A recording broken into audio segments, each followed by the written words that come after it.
Okay. Hi guys, so welcome to week 4 and I apologize for this lighting, so hope that helps. But we're gonna start right away with talking about something from the reading. So I'm going to be doing page 5 of the employee recruitment and selection document, which is this one. And page 5 is not necessarily required to do, but they gave us a list of traits and we should rate it from 1 to 5, 1 being not very important and 5 being extremely important. So I decided, for the sake of time and boredom, I'm actually just gonna go through the things I find extremely important and just give you a general reason why. So I find that dealing well with other people, handling pressure well, working well with minimum supervision, being careful and precise, using common sense, communicating effectively, cooperative attitude, dependable,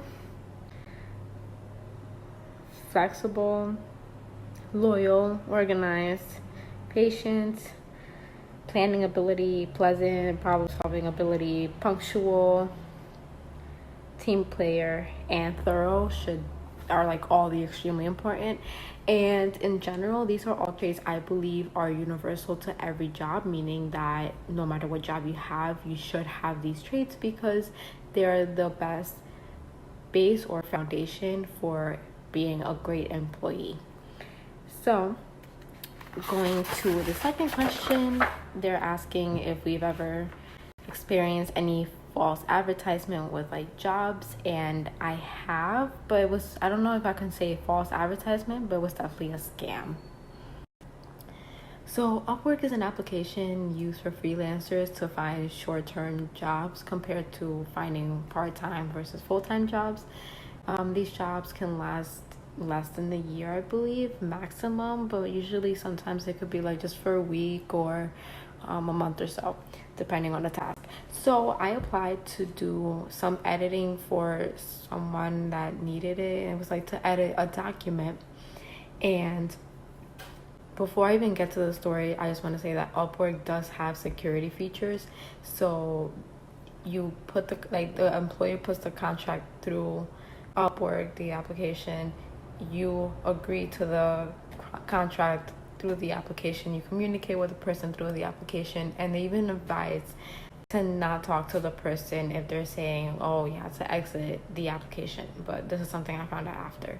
So what happened with me was, when they got back to me after I submitted my application, they gave me an email address of a person and told me to get in contact with this person through Hangout, I believe the application is called. So now we're exiting outside the app, which is dangerous. And it ruined the legitimacy of it, but I did it anyways just to see what was going on with it. And then I put in the email, started talking to the person that they referred me to, and this woman is actually, when I did my research, is somebody in a really massive pharmaceutical company, which I forgot the name of it, but I did my research and I was like, okay, this person needs a proofreader in a freelancing application. It was really suspicious. But I kept talking, and then the interview process, it all seemed automated. Some of these questions were very suspicious, and you can tell there was something personal about it. So that's definitely when I was just even more alert about, okay, this has to be a scam at this point, because why would somebody in a top-notch company be in a freelancing application to do editing and they have a Gmail account? I mean, this is a massive company. So I paid attention. I still answered the questions, but I kept it as, I don't want to say like not personal as possible. I think that's the best way I can put it. But one of the questions they asked me was, which bank do you use? Doesn't that raise a lot of alarm? All right. So then we go through this whole interview process.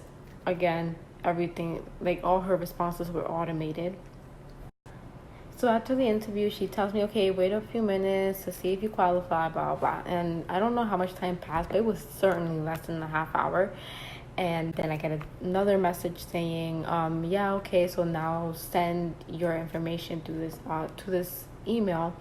And I asked the person, whoever was behind this, if we can do everything through the Upwork application, because that's how I ensure my safety and make sure that whoever is sending this is real. And I had no reply. And I remember the next day, if not 2 days after, Upwork actually ended up emailing me saying that this job was taken down due to, I don't want to say like scam or uncertainty, but it was something like that or something around those lines. And that's when I knew I almost messed myself up. So maybe that was false advertisement or a scam, but it was scary. So ever since then, I ended up deleting the app. And that was my only experience with false advertisement or scamming when it came to job applications. Every other job I've applied for, the ones that did reach out to me, it was very legit. They were like, I spoke to somebody on the phone and even looked up the information, and it was all true. So the third question is, why do organizations use unstructured interviews despite their relatively low validity? And I believe this is to make sure that in the interview is not predictable. You know how some of us who have gotten interviews before, like, we expect these certain questions. So when they have an unstructured interview, I believe it's the interviewer's way of tricking the candidate and kind of throwing them off. So instead of the candidate coming prepared to answer these questions they expect, they actually puts the candidate on the spot.